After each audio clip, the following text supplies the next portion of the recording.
Oh, it was supposed to go live. Hold on.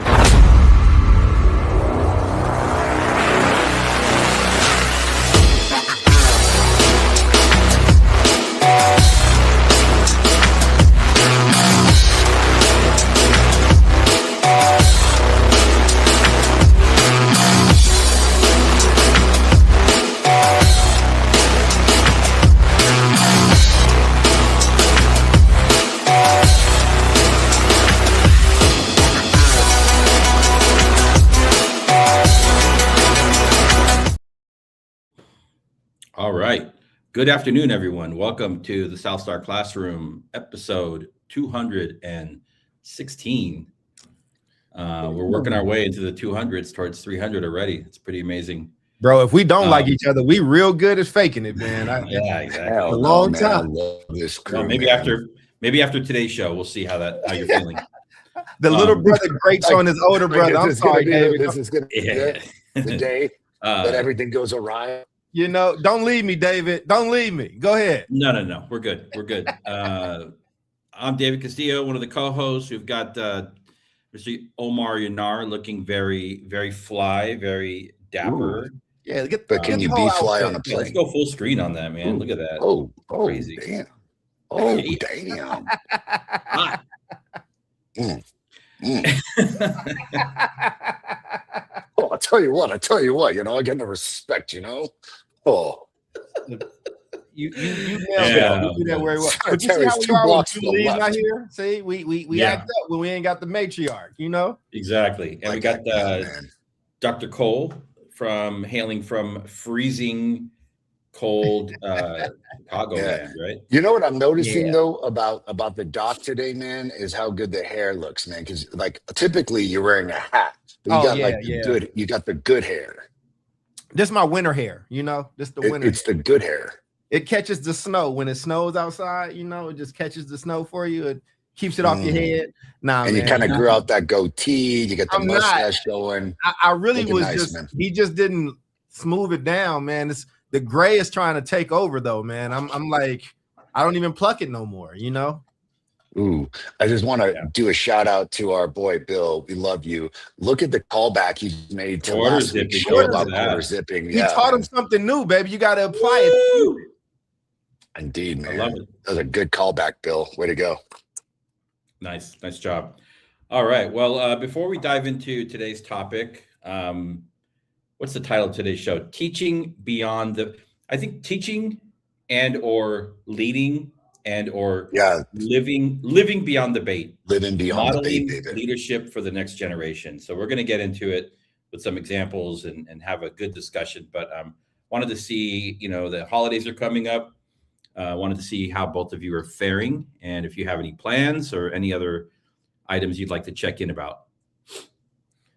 I write a refusal, Omar. Go ahead, brother. Really, I love Christmas, man. I am a Christmas addict. And when I mean that, man, like I took my goddaughter in Denver to one of those like walk through light things. Do you know what I'm talking about? It's like all these beautiful lights are lit up in a park or like the zoo or the botanical gardens. And you walk through these beautiful light displays, drinking mulled wine or hot cocoa. Like, I'm not lying when I tell you this. I was there and I had this like funny little existential moment as I was talking with her. And I was like, if I could be anywhere in the world, doing anything in the world right now, any place, anywhere, doing anything, International Man of Mystery style, what would I be doing? Exactly that. Taking my goddaughter to walk through those lights. That's how much I love Christmas. That's how much I love mulled wine, Christmas markets, decorations, the whole thing, man. I am in. And I think the ebb and flow of it is, gentlemen, why I love it. It's not the lights and all the decorative components, although I love all that. I think it's the spirit of kindness. That is, I think, what gets me the most is like people are a little bit kinder, a little bit lighter, a little bit easier. And I think I was like, damn, man, I just wish people were like that every day. Because come January 5th, Doc, man, I'm just going to get like cold cut salamis thrown at me for no apparent reason. And it'd be like, boo this man, and just throwing cold cut salamis at me for no reason. Really, I didn't smell like I even did anything. Gentlemen, you got Christmas plans? You got things? I mean, Doc was telling me that he's going to kick back and rest, which I hear that, man. I need some sleep too, brother. I got you. Let me clear up something for Toya too. A cultural reference just got mixed up when you said you made a good comment about my hair. Yeah, it looks good. No, I know it looks good. I love Toya. Thank you so much. Toya was hearing that it's a thing in Black communities about good hair and what it is, and paper bag test, and basically when Black people have different texture hair, they call it good hair. He didn't mean that. I promise you, he did not know that. It didn't mean all that. But he was just saying the hairdo because my hair is normally covered up, and he could tell I got a line up. So I appreciate her being on the proud for it. But this, if you not culturally knowledgeable, you will watch this show and you will definitely get some brown cultural knowledge and some Black cultural knowledge. And if we had our lovely matriarch, you get some Black woman cultural knowledge that goes deep. I just learned I need to say your hair looks good because good hair means something differently. Good, yeah. It's basically, let's say if there's like a bunch of kids in colorism, right? So 2 dark-skinned kids and a light-skinned kid. They'll be like, to the light-skinned kid, oh, he got that good hair. He got whatever. You know what I'm saying? And the darker skinned kids might get treated differently or whatever. Or you can tell when somebody's mixed or whatever. Like I told you, my cousin, they Black and Mexican kids, their hair texture is different. But anyway, I definitely we digress. We digress, but I loved the moment both ways because I knew what you meant and I know what she caught. So yes, but I'm glad we could be there for that. I think for me, man, I don't want to do anything. Christmas is by far my favorite holiday. I love the lights. I love the colors. And I'm not, I know people think I'm bougie. I'm not. I like color trees. I like color lights on trees. I know it's elegant to do the yellow lights, but I still like color lights. I used to just stare at them when I was younger. But I don't want to do anything. I have some business travel coming up tomorrow. And then when I get back home, I want to shut it down. I will probably make my home available to like my aunt and my uncle. Y'all know I've talked about my uncle for a while here. He's getting up there. You never know when it's the last holiday. I got a new chair. It's my lazy boy, but that's the dude that helped get me through college. So I would love nothing more. They can come through. We can do some eggnog with some cognac or something, and then he can just have the chair. Hey man, just sit in the chair and enjoy. And enjoy your nephew's house. Outside of that, man. Oh, I did get my gammas. Now, this is shoe culture. I will go grab the shoe. It was a very difficult shoe to win in this lotto.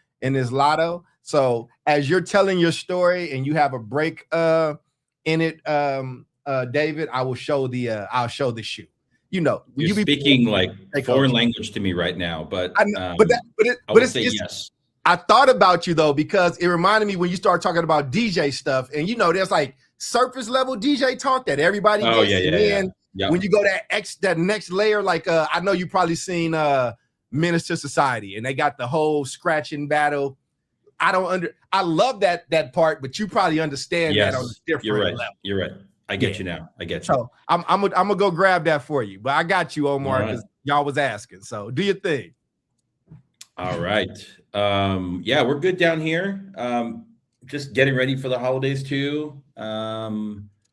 Work is still pretty busy right now, but hopefully towards the end of the week, it kind of starts to die down a little bit. I've got some new prospective clients coming on board in January, which is really exciting. So we'll be doing some negotiating over the holidays. And what else is going on? We're just going to be chilling, relaxing. We got family coming into town. And so it feels okay. I see what you mean. Can we see them? Oh yeah, absolutely.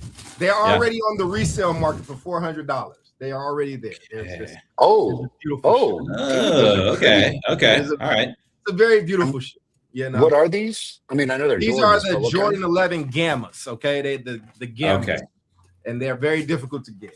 And Why are yes. they called 11 gammas? What's the significance of that? They, each shoe gets like a code name or a name that you kind of sort of black and red versions are the breads when they come out. Like you just sometimes they name them at Jordan at Nike or Jordan. Sometimes the street names them, so it's a whole thing. But getting that shoe, I don't know what the resale value on these is, but these are pretty cool too. Man, that's a boomerang, brother. That is what we refer to in the Latino community as a boomerang, the chancla, man. You throw that shit, it's bloody and it snaps back like a boomerang right back into our hands and shit. I've been hit with one of those before, so Yeah, there you go. We all have. Haven't we all? And what else is going on? So we've got school's about to end. They've got my son's doing finals right now. So he finished 2 finals today. He's got 2 more, and then 2 more. So that'll be good. Take a little break there. And yeah, just been getting outside, getting a lot of exercise. Like I said, I've been swimming a lot. So I would love being back in the water. And yeah, I mean, getting back in the water, man. Yeah, man, like a baby, San Diego, baby. Yeah, exactly. Nice. Yeah, I'm excited for today's topic, man. I'm really excited about it. I was when I saw it come through, I was surprised, but I wasn't. But I was like, oh, okay. It felt like you had a different idea, and then that happened. But I'm interested. I want to know. Maybe. So let's get into it. And I think this is your comments about us going into the holiday season, Omar, and people are generally nicer and kinder. Yeah, maybe I spoke too soon. Most people. All right. So we are going to get into it, and I've got a graphic for us I'll pull it up when it's appropriate. So we're going to talk about the topic of, technically we're talking about rage bait. We can define what rage bait is, but just in general, the level of discourse, online. I think most of it's online. I don't think people talk this way in real life. I would hope they don't. The political debates, the left, the right, Trump, Biden. Now there's a whole war on the right and an anti-immigrant push, and it's pretty crazy. So. But what made me want to bring this forward was that we had, and I'm sure everybody's heard about it now, Rob Reiner and his wife were, they were tragically taken from us, sadly at the hands of their son, who had history of struggle with mental health and drug issues. Addiction, man. It's we've all, some of us have been through it. Some of us have been, most of us have been touched by it, in some way, shape, or form. So that's real. And it's really sad because, like 3 nights ago, I was watching Stand By Me, for the 10th time, right? We love that movie. And, he was an American icon. He was a political figure. He was a humanitarian. He was a lot of things. I don't really want to make this about like him in particular. Right. But it's pretty well known that he was like, he was a liberal, right? Even if you go back to like his character on All in the Family, he's Archie Bunker's son, and Archie Bunker. How old I was when I realized that was him. I don't, when you don't recognize somebody's skin. He was a young kid. He was a kid, and he's a grown man. But it was like, oh, wait, that's Rob Reiner. That's him, dude. Yeah, that's like we have to do a show in the future at some point, though, honoring All in the just how progressive. Yeah. It's exactly fearless All in the Family was, and how it pushed race relations, man, in the smartest ways possible. All of that, and they, and so in the show, just real quickly, Archie Bunker is the father. He's this grumpy old dude, is mad at the world, mad at his kid. Calls him, comes up with a nickname for him, calls him Meathead. And Rob Reiner is like the classic, like younger, kind of hippie-ish guy. He was the boyfriend, right? Was he the daughter's boyfriend? Maybe. Maybe. Yeah. And so, today he'd be probably categorized as a, progressive left guy, but whatever. That's all part of the show. And so he's gone on to have this long legacy, couple days ago, this tragedy happens, and he and his wife are no longer here, and now we have a family in mourning. So, and a lot of people too. So, what does our fearless leader, son-in-law? There you go. Thank you. Not boyfriend, my bad, but yeah, he was the great. We got some OGs in the building. Let me pull this up real quick. I mean, OG Nick and Knight, man. You know what I'm saying? If you want us to, we can comment on that or go around while you pull that up, man, if you like, so you don't have to rush. Here we go. Man, RIP to Rob Reiner, man. Like I said, great. Yeah. I love Rob Reiner movies, you know, and I know he had his fair. You good. I was just stretching for you. So no, go ahead. It's fine. But you know, man, it is super tragic. And you know, depending on how personal we want to get, like, you know, I was the child of two addicts, and I went through that process and went through NA and AA with my parents, which I'll never forget. I actually appreciate it. I think it's helped me in a lot of ways, just being a kid, going and seeing that stuff. So, and you know, I know his parents was doing everything they could for him. I think that he even did a movie with his son to kind of explore, you know, what that was. And when you get into that mania, that manic state, and I've seen it, you know, I've seen it with my parents. I've seen my dad and my mom at both different times, and you don't recognize that person. You know what I'm saying? Addiction is a different type of sickness. So RIP to him and his wife, and it's just tragic. It's just really sad. Yeah. Yep. Yeah. And I think most human beings can like recognize that. You know, they think about the loss of, you know, a person and the impact of their family, and then the guy's artistic legacy that he's left with us, obviously, through his directing, acting, and producing of movies. But this is what Donald Trump had to say about it, right? This is like literally the next day. Very sad thing happened last night in Hollywood. Rob Reiner, tortured and struggling, but once very talented movie director, has passed away, together with his wife, Michelle, reportedly due to the anger he caused others through his massive, unyielding, and incurable affliction with the mind-crippling disease known as Trump derangement syndrome, sometimes referred to as TDS. He was known to have driven people crazy by his raging obsession of President Donald J. Trump, with his obvious paranoia reaching new heights as the Trump administration passed all goals and expectations of greatness. And with the golden age of America upon us, perhaps like never before, may Rob and Michelle rest in peace. Okay? Total dog shit, right? So, I mean, it's crazy, man. So he somehow, okay, so the point is not like really to focus on like what Donald Trump said. We know he's going to say things like that, right? He's a narcissist. He's insensitive. He's insane. He's crazy. He's an evil person. But yes. My question for you, so this is an example of like rage bait. Like, we don't know if he probably really means this, but these are very like inflammatory comments to come from anybody. Like, if you heard somebody on the street say that, you'd be like, you're crazy. But this is the president of the United States, right? Okay. So we've gotten to a point in this country where we've lost control of the dialogue, right? It's just like full-blown attack. People are saying crazy things, you know, and I'm wondering, you know, most of this revolves in and around politics and cultural issues. So my question for you all is, what were your first thoughts when you saw this pop up? I'll go. His comments specifically. I didn't, it's Trump. I don't really, this is the thing. I was kind of surprised that so many people were like surprised or outraged. Like, I see a lot of Republicans that's like really wagging a finger at him. And I'm just like, he just is who he says he is and who he's been. For me, I think I don't really pay too much attention. That's on brand for him. And those two really didn't like each other. And I can imagine the stuff that's going to be said about Trump. Listen, I don't like Trump.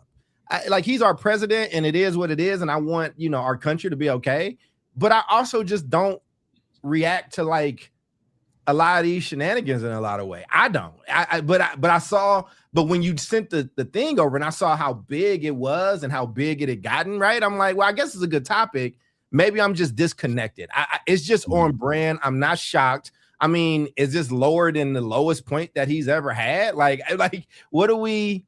What I don't know. So that's my reaction to it. Is just kind of like, I mean, this is what he wants. That's why he did it. He knows how to keep his name in people's mouth. The best way to beat Trump outside of political stuff, because you can't just ignore that. You have to engage. I have an article about how you engage, but it's to just ignore him on the social stuff. That's death for him.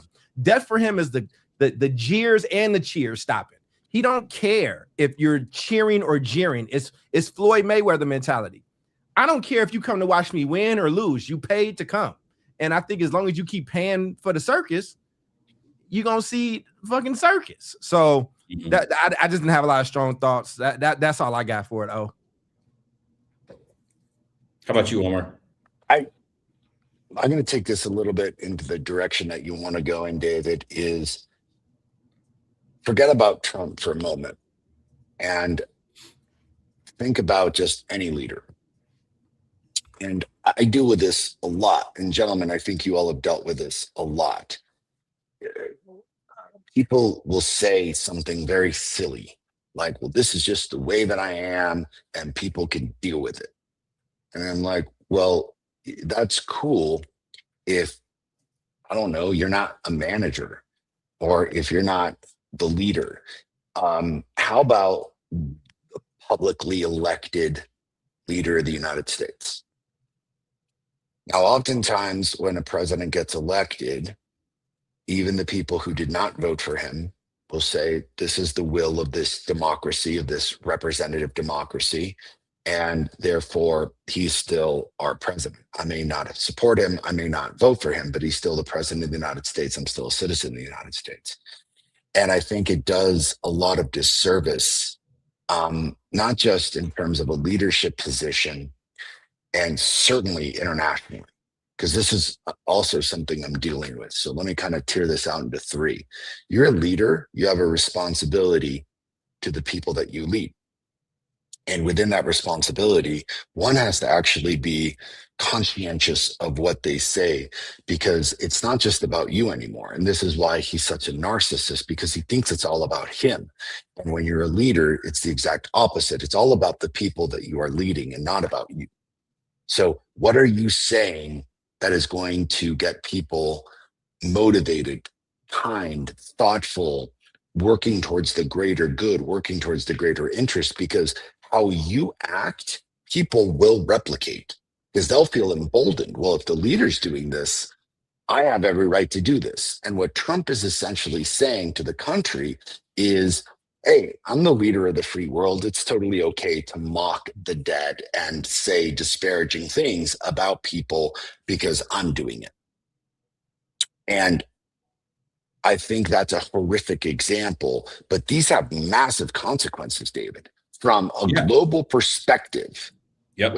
These are the kinds of things that break treaties. These are the things that break trade deals. These are the kinds of things that, like, someone who is like the, I don't know, sane, competent prime minister of Japan is looking at this and being like, how are we supposed to do business with this? Now, someone's going to fire back at me and be like, Omar, a comment like that's not going to stop international business at all. Accounts to money and economics. And I will say this, like, people are people, bro. You forget the lessons that we learned at the Kennedy School. To go into that room and have to deal with that person is still a duty of a prime minister or a diplomat. And if they can't stand that person, that will affect the deal no matter what.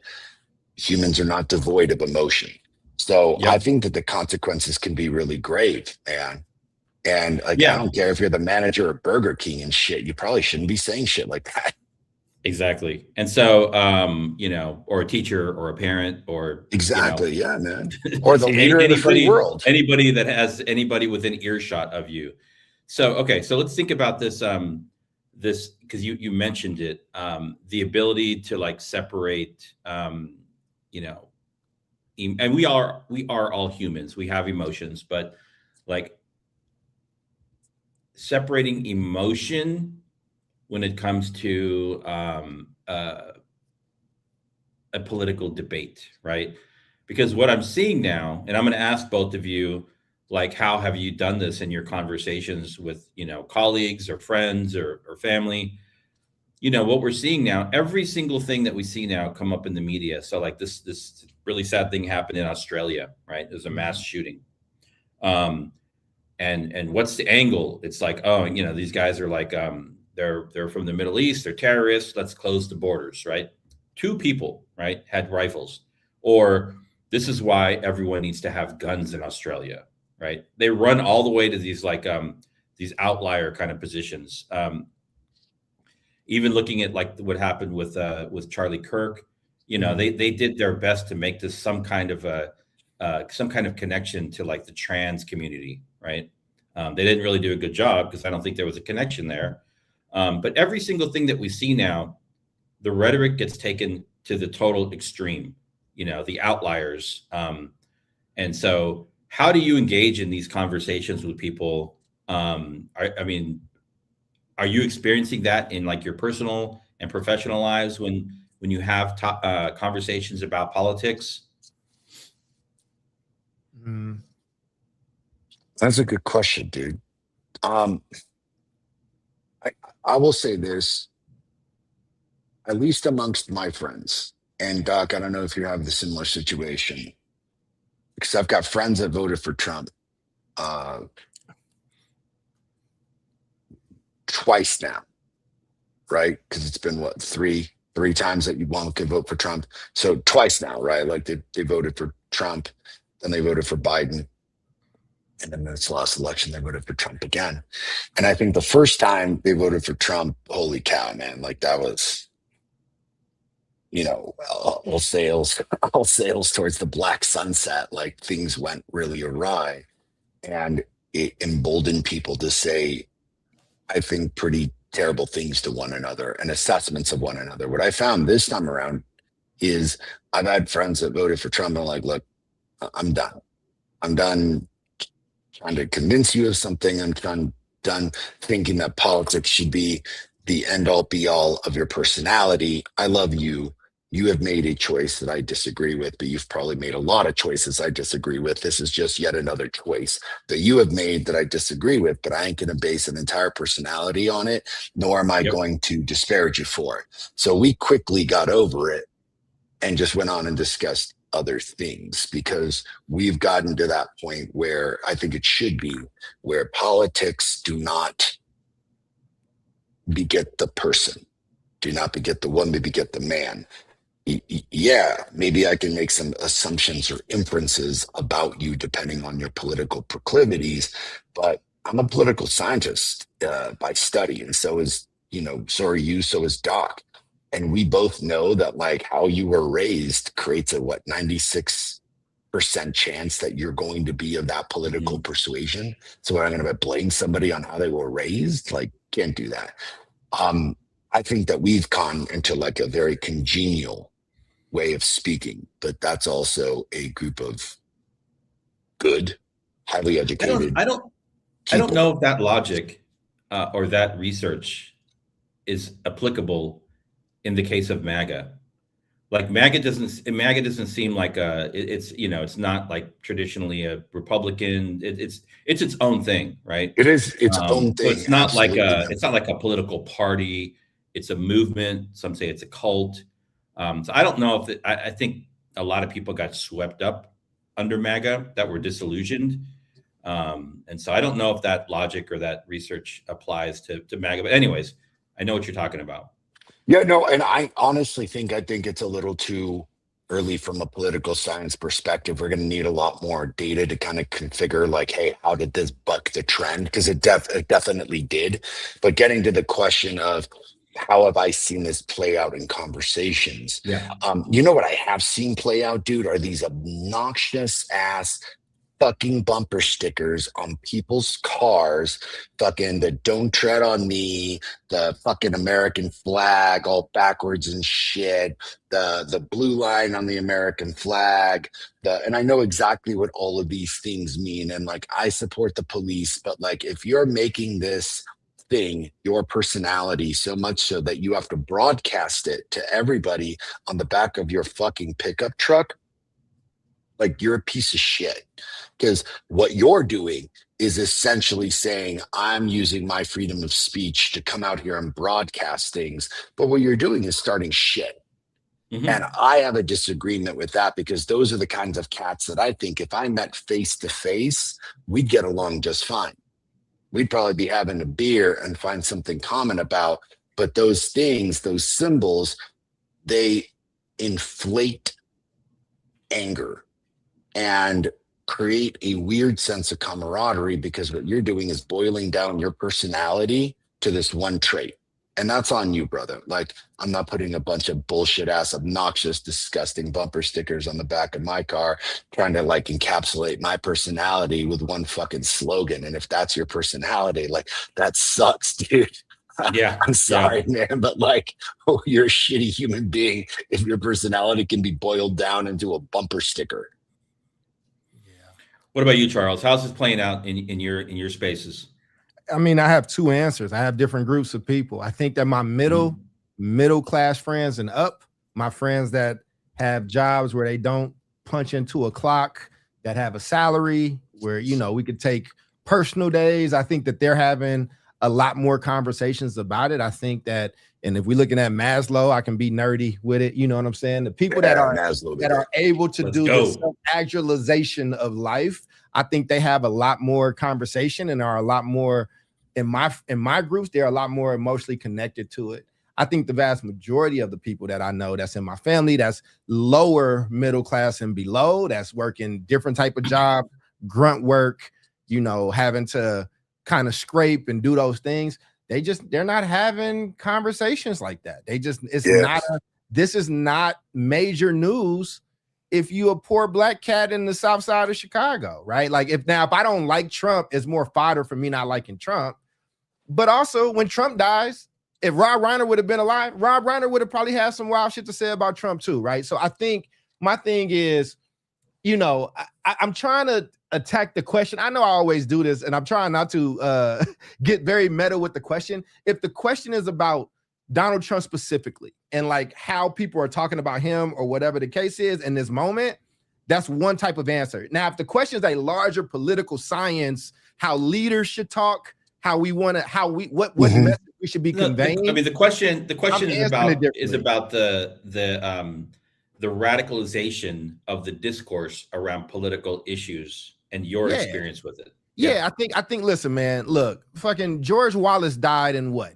1997, 1998. Like George Wallace, like George Wallace hated black people. Like George Wallace never stopped hating Negroes since they were called Negroes. You understand? Like, so for me, I grew up with a grandmother who was born a few years after like certain things in history happened. I lived in Kentucky. I'm just socialized to these things in a different way, and people gonna do it. I think there's a level of theater here. I think, but the people that I know that are in those different brackets, like I know if I'm talking to you and Omar and Chris and Toya, whatever, we probably gonna have a talk about Trump and what Trump is doing. But like my uncle that I'm talking about trying to get over here, who's older now, and like he gonna be like, "What you talking about? What happened? Oh, damn, that's crazy." Like, it's just not. I don't know how to say. There's a certain level. I don't want to say that because it's gonna sound wrong. I'll just say it and know that my heart don't mean nothing by it because I'm part of this group too. I'm part of our group. But there's a certain level of privilege we got where that can be the top thing on our mind today, as opposed to somebody that got to go out salt roads. It's 5 degrees. It's about to get colder, and there's an ice storm coming. They don't give a shit. Like, they're just like, you know, they might complain about the price of groceries and things like that, but they're not. It's a sign of how good my life is going if this is the biggest issue that I'm dealing with today. And I think that's a blessing. And again, I just get this grounded perspective because I do this stuff and then I got to go drop off bags of food to like people I know and love or whatever. And it's just not part of the small talk that comes up. But I do think, go ahead. That's it. I'll end it there because I was going to go into a different realm about free speech. Well, let's do that too. But I also want to. You talked about growing up in Paducah, Kentucky, right? And so I think there's definitely like a regional aspect to like how one sees the world. Yeah. Where I mean, I remember the first time I went to Atlanta probably in the 1990s, and I was in the South, driving in southern Georgia, going to like I think going through Alabama, and we were going to the Panhandle of Florida, Pensacola, sorry. Yeah. Pensacola in Florida, yeah. Yeah. And I remember seeing the bumper stickers, the South will rise again. Yeah. Oh yeah. Oh yeah, dude, Like, they're still there, bro. I'm like, does that say what I think it's saying? Right. My brother was like, yeah, it is. I was like, wow, man, that's crazy. Yeah. But so thinking about so now and I agree, we do have a certain amount of privilege to even be talking about this stuff. Yeah, and I'm not trying to be that pretentious guy. I didn't know how to say it better, David. Yeah. I just didn't know how to say it better, but it's just like, yeah. It's good. We've earned this position. We all have. Right. So now let's bring it to the level of like students and young people. There you go. Right. Okay. Charles, you run an organization, a national organization, right, that supports the development of young people in and around their agency, right? Energy Converters.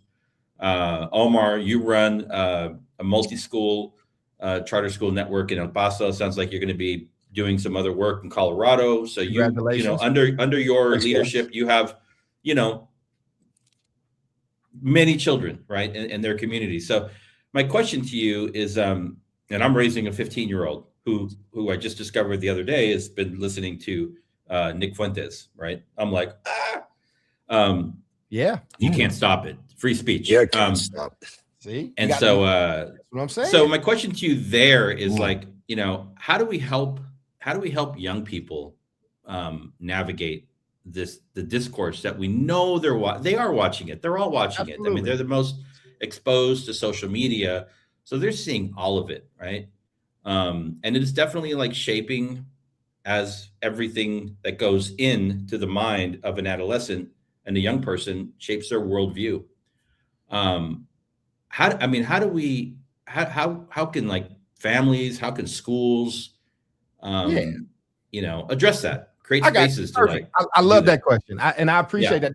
And thank you for helping me parse, because again, I have different thoughts on different things.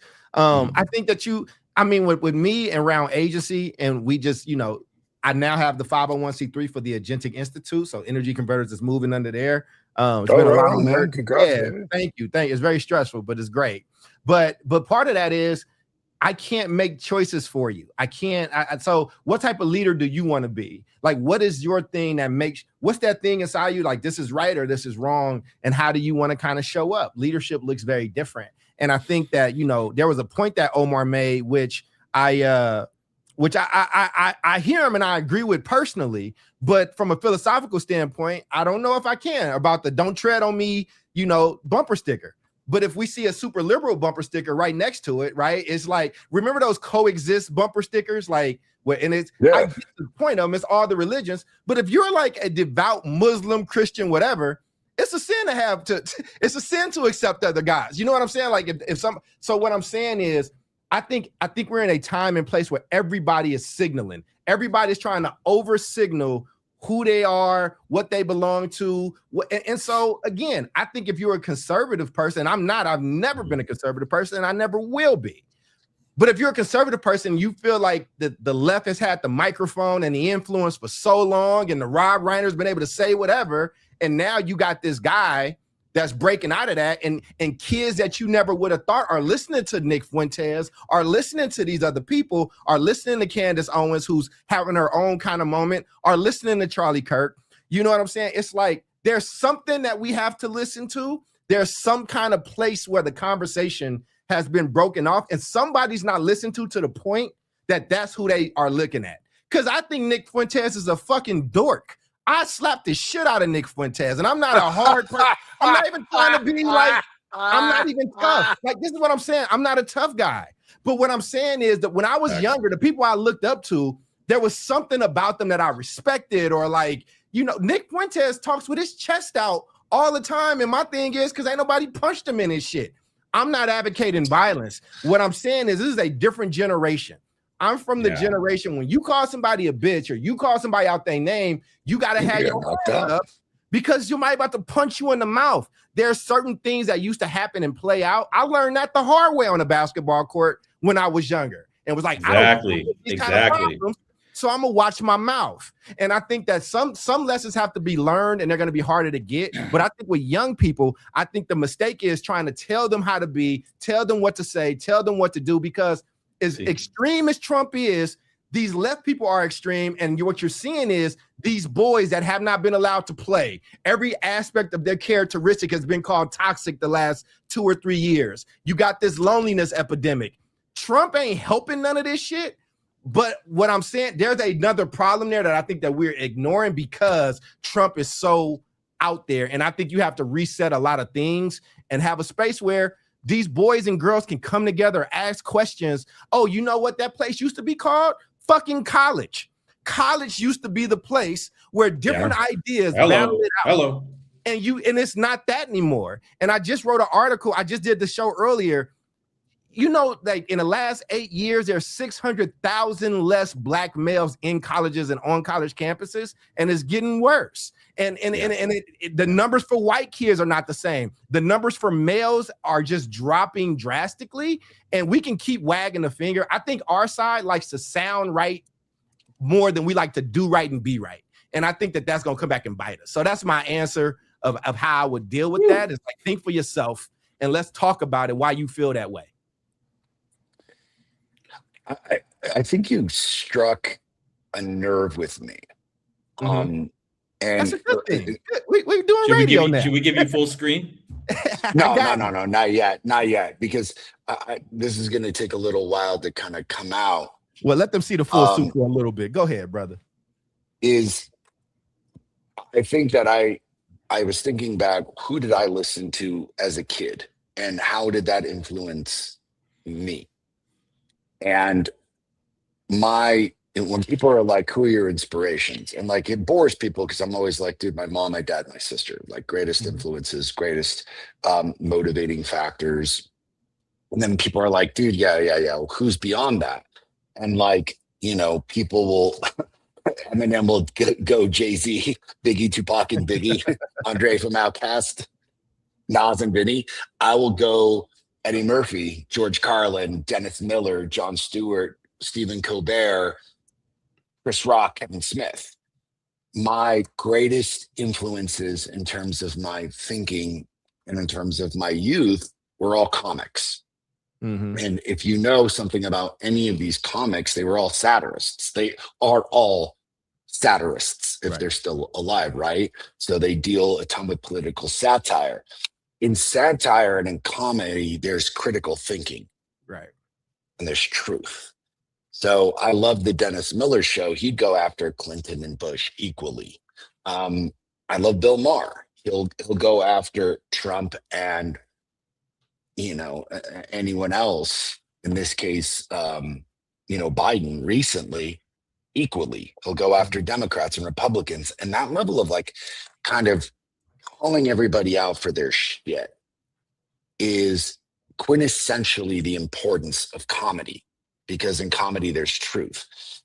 I think I have a lot of difficulty with influencers these days because these influencers know exactly what they're doing and they don't give a fuck about the comedy or the factual component. It is really all about their monetary gain. That is Bill O'Reilly, that is Tucker Carlson, that is Rachel Maddow.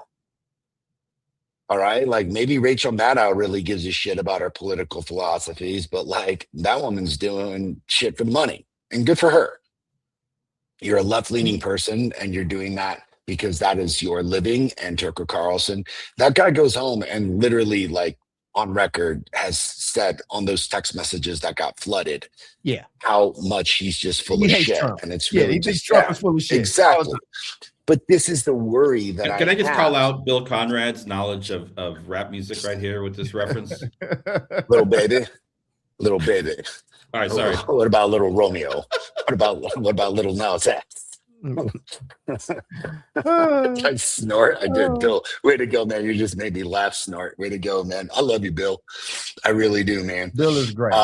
You can't post like, comments, but Bill is great. But this is my beef, because Look, kids are always going to be influenced. I was a weird kid who was influenced by brilliant comics. Right.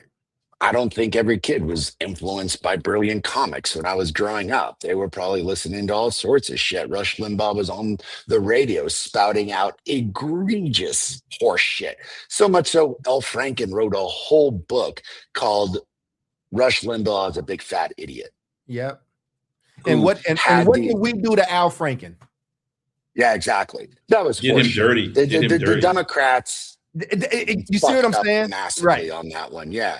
And this is, I think, where it gets to like political discourse is that on one end, I think that this MAGA situation has like destroyed critical thought.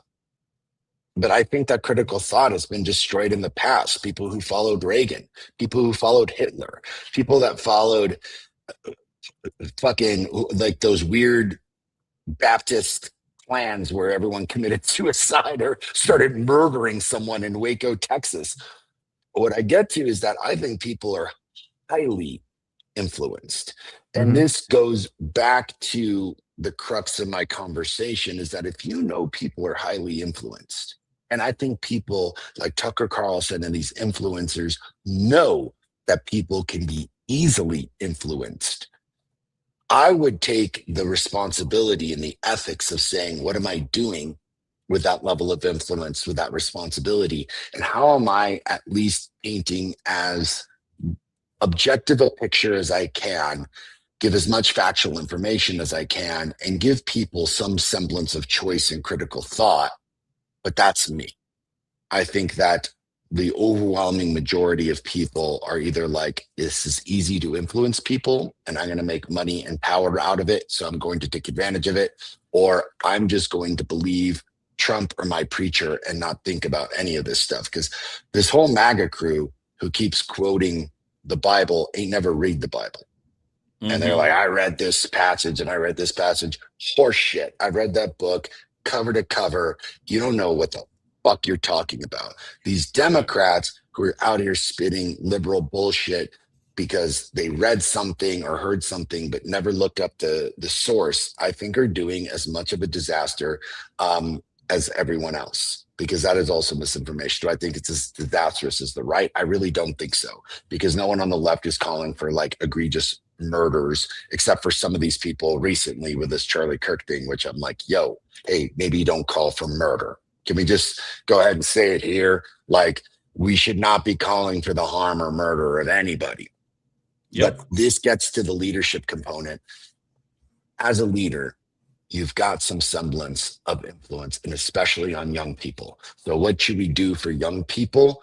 We should understand that they are being inundated with horseshit information more so than any generation has ever been inundated with before.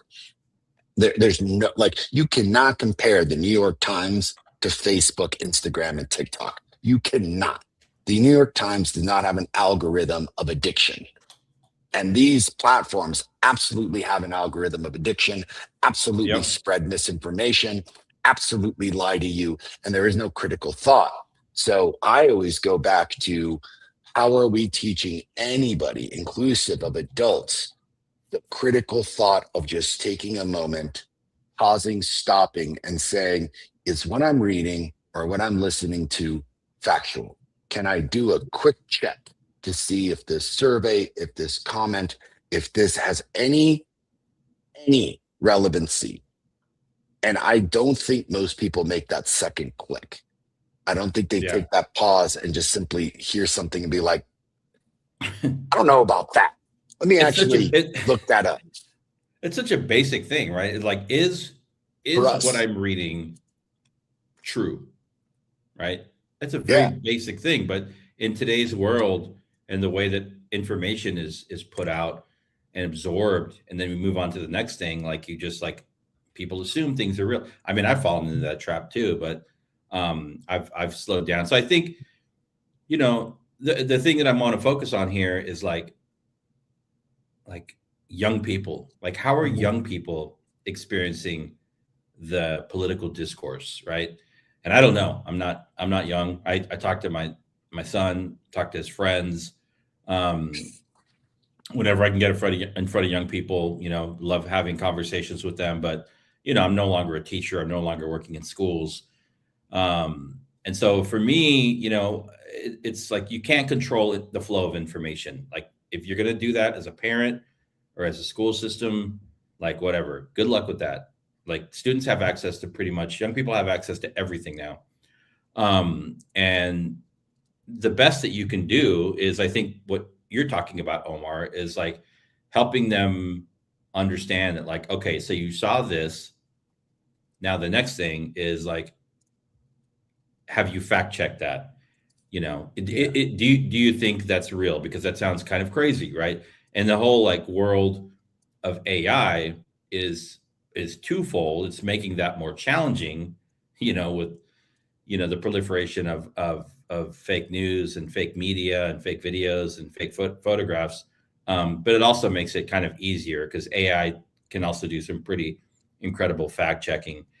And then the second thing, I think it's really important here, and maybe you can speak to this, Charles and Omar, I don't know what's happening in your schools, is just providing like spaces for young people to like ask questions of adults, right? What are you seeing? What do you have questions about? What's trending in your world? We're not going to talk about like music or things like that, but like, if as scary as it seems to be a history teacher in 2025, I would love to be a history teacher in 2025 because there's so much like opportunity to dialogue about all the stuff that's happening in the world. Yeah, listen, man, I think these are great points. I wish we had more time, and I can go longer, but I just feel like, I think, are we ready to have the real conversations about the hypocrisy? Because when you start having the hypocrisy conversations, then everybody got to look at them. News is not just competing for attention with other news. It's competing. If you're how old is your son? I'm gonna be very honest right now. Your son is how old? 15. If you're 15, if the news is competing for his eyes, you know what else is? TNA. Ask him, like, it's, you go online, like I'm serious. Totally. I definitely thought you meant TNA, Total Nonstop Action Professional Wrestling. Absolutely. That's where you were going. That too. And now that everything, and we've been trained as a new generation to have 5-second, 10-second attention spans. Trump is an effective communicator in this time that he's helped procure. And I think that also I think Trump is an asshole. And I just don't pay, I pay attention to the politics and the things like that. But if you react to every social thing that he does, he's winning. That's the goal. Yeah. That's the purpose. The best way to kill a jester is don't fucking laugh. And I think that, like, so my thing is just, if you want these young people, I use my grandmother. My grandmother has to be my center, who raised me, who died when I was 9. But I'm like, if my grandmother's in front of me and she heard me say that, how would she feel? I shame myself. I can depress myself for a week with some of the shit that I've done and then redoing it as if my grandmother was looking at me. That's my thing. That's my anchor. People got to figure out what their anchor was. Maybe your granny on some bullshit and she shouldn't be an anchor. I don't know. But with young people, I'm like, you have to really read for you what feels good and why does this feel good? Like, what should happen? What is your internal code? Because we're getting further and further away from a code and more to an algorithm. And I'll say this about my side. My side doesn't make it better because they come off as perfect or better than all the time. Nobody wants to be constantly down talked to. And it's rough. I'm a black man right now. I'm a black man. When everything about you is called toxic or bad or wrong, and you have to listen, when I was building this and I got this program and I said I want to have a black male program team, do you understand the level of pushback I got? Now, if it was an all-woman team, no pushback. If it's an all-Latino woman, no pushback. All black, no pushback. So when a lot of these people, fuck Trump for a minute, right? Forget Trump. I want to focus on that 16-year-old boy that we was talking about, and it's not even David's son anymore.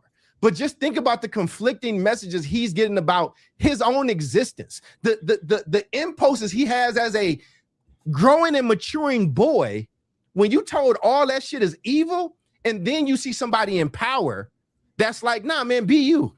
And I'm gonna be me, and I'm gonna perform me. So whether it's Nick Fuentes or Trump or any of these people, these folks are finding this haven. Like, and when I was a kid, you know who I listened to growing up? Fucking Tupac. You couldn't tell me nothing. If Tupac said X, I don't give a. I could have had Martin Luther King in front of me.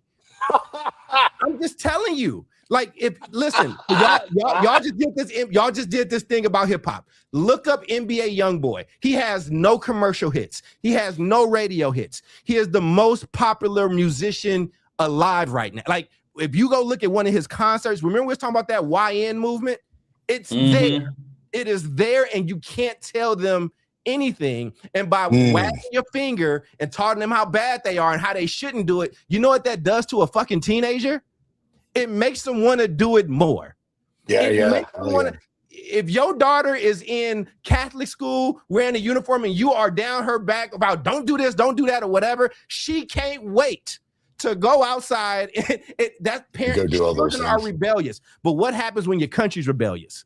What happens when adults are being rebellious? And we have such a arrested development of maturity in this country right now that you have 50-year-olds acting out like 15-year-olds. And then we have to start having that conversation, because I can handle David's kid listening to that, and we can have a conversation and we can still dig deep. But what the fuck am I supposed to say to a 55-year-old that's listening to that, and that's where they're getting their source from? It's a backwards time right now, but in these times, you got to stick to your square. David might have that grandmother or his uncle or somebody. There might be somebody in his psyche that when he wants to do crazy shit, or maybe it's his kid, he's a father, right? So somebody's looking at him constantly. Omar might have that. You people that's listening, what is your anchor that will bring you back to center? My grandmother had Jesus. And you can say what you want about it, but that's what she had. So a lot of people don't have anything. Religion is dropping. College is dropping. All this shit is dropping. So there's a new normal that's forming. And Donald Trump will not be the headline of most of the days of my life on social things. But I think it was a great topic, and I think it was great for us to go into this philosophical asshole that we will not get out of, David. You got to do this with 3 hours. There is no resolution in this episode. Yeah. I mean, I've got a few things to say, and then Omar, why don't you close this out? Yeah.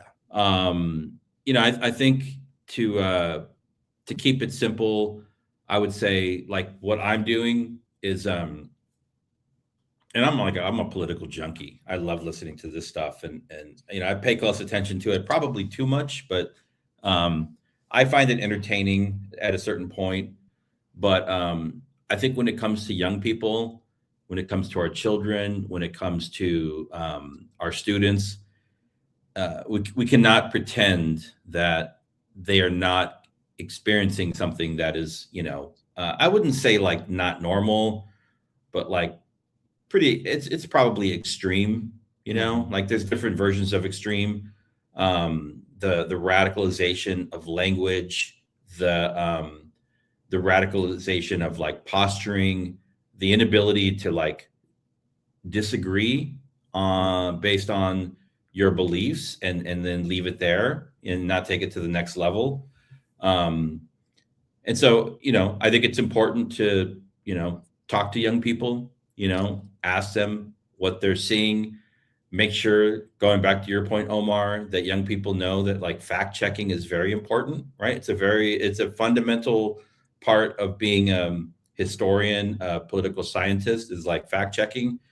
So making sure that when things come across their screens, if it doesn't look right or smell right or sound right, to fact check it.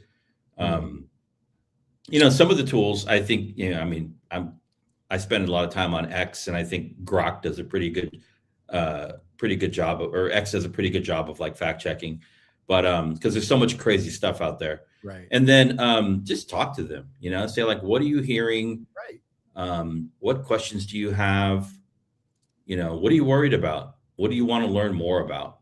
Right. Just have an open dialogue. I mean, I'm about to go out and have tacos with my son, and part of that is like, because I can, and it's Tuesday and it's Taco Tuesday, but also it's like I have to make sure that I'm like constantly checking in with him about like what he's hearing and what he's experiencing, to like undo, and push back against, whatever he might be hearing and experiencing. So, I'm just wondering about, I mean, that's where my head is with the stuff, just making sure that I'm plugged in so I can help him sort out what he's experiencing, because it's a lot. So I'm not going to lie, but Omar, what about you? I worry for this nation. I worry for kids. I worry for critical thinking. I will say this, like, I have 2 goddaughters that are both 15 years old, and I speak with them frequently. And while 15-year-olds, I think, are more informed because of social media, TikTok, what's going on, I think they also, like Doc quite eloquently said, are really listening to the singers, the songwriters, the people that they have in their queue, and oftentimes taking their cues from them. And I think we did something very similar. So yeah, I may have been I am a weirdo. Let me rephrase that. I was not a weirdo. Still am a huge weirdo and could dissect Reagan's speeches when I was 8 years old, but I was taking a ton of cues from Carlin and Stewart and Dennis Miller at that time. And it's difficult not to be influenced by people that you have a heavy amount of respect for. You're listening to Tupac, like, shit, man, I love Tupac. And I think it was difficult not to be influenced from like that West Coast, East Coast thing. Do kids get caught up in all of this? I think that they do. I think that they oftentimes have differing opinions than their parents, which I find to be particularly fascinating, because their parents may be of one direction and kids of another. What I worry about the most always is critical thinking something that is getting lost? How can we reinstall it into every single human being on the planet, and especially within the United States? And within that critical thought, I will leave it with this. For our audience members who I adore, I don't think that this necessarily applies to you all, because you all are a very well-read group. And within that, I would urge people to actually, if you're going to get deeply involved in this conversation, go read the shit that you need to read. If right now you can't tell me who wrote the Federalist Papers, you need to get the fuck out of this conversation. And you're like, what does that have to do with anything? It has to do with everything. Because if you can't give me the basics, then you don't know the specifics. If you can't tell me what Federalist 10 says, get the fuck out of here. If you don't know what the 7th Amendment is, get the fuck out of here. You have no basis in this conversation. This is a conversation about the soul of this country, about who we are as a people, what leadership means, and the standards and ideas that we're beholden to as a country. And those things are predicated not just on freedom of speech, ladies and gentlemen, but on what does that speech incite us to do? Does it incite us to form a more perfect union? Or is it inciting the very hate and vitriol that we tried to get rid of, not only at the inception of this country in 1776, 1789, but in the 1860s, in the 1960s? This is an evolving country. And if you choose not to read and not to evolve, honestly, go sit at the fucking kids' table. Get the fuck out of here and don't lead anything other than your ass to the garbage can. On that note, I'm out. This has been the South Star Classroom, ladies and gentlemen. All David, right. Awesome. You want to take us away? Yeah. Take us away. Thank you, Omar. Thank you, Dr. Before I Cole. respond, take us out before I respond. I will. It's getting late. And thank you to the chat. We had some really good like back and forth people in the chat going back and forth. So we love that We engagement. love our chat, man. They're great. Yeah, man. Yeah, it's good. It really. We love our audience. We pay The attention chat's to you all. burning today. I loved Newcomer it. Ice Cream Paints. I don't know who you are, but thank you for your post. Yeah, I think you're you were here welcome. before. Bill Yeah. Conrad, Nikki, Alonzo. Alonzo. Yeah, man, we're not gonna miss Alonzo. nobody, man. Toya, thank you all so much Yeah, for Toya. engagement. Y'all make the We show love it. great. And going back to Omar's earlier comments at the beginning of the show, we're going into the holiday season, however you celebrate it. And if you do, if you don't, or however you do, take care of yourselves, find some time to rest Love each other. and love each other, be with friends, be with family, get out, move your body around, clear your mind, reconnect, and we'll see you all in the new year. So peace out. Peace out. Y'all take care. Happy New